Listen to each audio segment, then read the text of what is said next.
వాళ్ళ తల్లిదండ్రులు ఆ అమ్మాయికి ఇష్టం లేకుండా పెళ్లి చూపులు ఏర్పాటు చేస్తారు. ఆ అమ్మాయికి జాబ్ వచ్చే వరకు పెళ్లి చేసుకోకూడదు అని కంపల్సరీగా ఒక డిసిషన్ తీసుకుంటుంది. అందులో ఆ అమ్మాయి సెల్ఫ్ కాన్ఫిడెన్స్ ఏంటంటే తనకి ఇష్టమైంది ఎంత కష్టమైనా సంపాదించుకుంటుంది. తనకి ఇష్టం లేనిది ఎంత ఇష్టమైందైనా సరే దాన్ని వదులుకుంటుంది. అలాగే పెళ్లి చూపులు ఏర్పాటు చేస్తారు, వాళ్ళందరూ వచ్చేస్తారు. పెళ్లి కొడుకు మనస్తత్వం ఏంటంటే మా వంశం చాలా గొప్పది అని ఒప్పుకుంటే గనక నేను వాళ్ళని ఏ డబ్బులు లేకుండా పెళ్లి చేసుకుంటానని ఒక ఆఫర్ ఇస్తాను, కానీ 2 చిక్కు ప్రశ్నలు వేసి వాళ్ళని ఓడించిన తర్వాత చేసుకుంటానని చెప్పి ఆ అబ్బాయి పంత మీద పెళ్లి చూపులకు వస్తాడు. అంతలోకి ఈ పెళ్లి ఎలా కాపాలా అని ఆ అమ్మాయి ఆలోచిస్తూ ఉండేదానికి వాళ్ళ ఫ్రెండ్ వచ్చి ఈ అమ్మాయి చెవులో ఒక మాట చెప్పేటప్పటికి చాలా సంతోషపడి భలే హెల్ప్ చేశావని ఆ అమ్మాయిని కావలించుకొని పంపించేస్తుంది.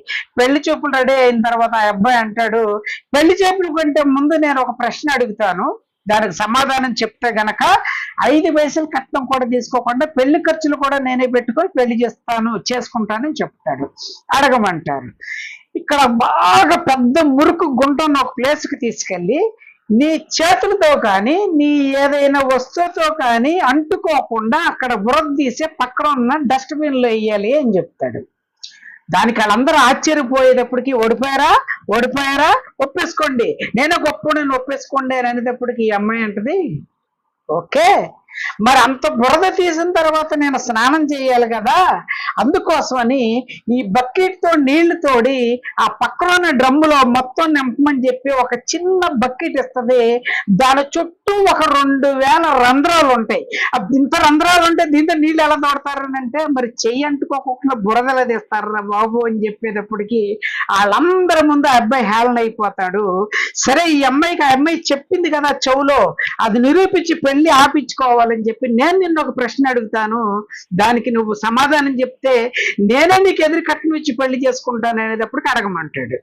ఓకే, నేను ఇక్కడ నుంచి పరిగెత్తుకుంటూ అక్కడికి వెళ్ళి ఇద్దరు పరిగెత్తుకుంటూ వెళ్ళి అక్కడున్న జాంపండు ఎవరైతే మళ్ళీ వెనక్కి తీసుకొని వస్తారో వాళ్ళు ముందు వస్తే గనక, నువ్వు ముందు వస్తే గనక నిన్ను నేను 5 పైసలు కూడా కట్నం తీసుకోకుండా ఎదురు నీకు కట్నం ఇచ్చి చేసుకుంటాను అనేటప్పటికి ఇద్దరు పరుగు మొదలు పెడతారు.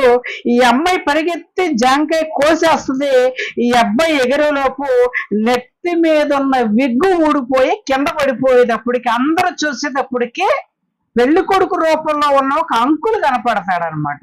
వెంటనే మోసం చేస్తారు ఎవరా అని చెప్పి అక్కడికి వచ్చిన పెద్దలందరూ పరిగెట్టేటప్పటికి ఈ అమ్మాయి హ్యాపీగా పెళ్లి చెడిపోయింది.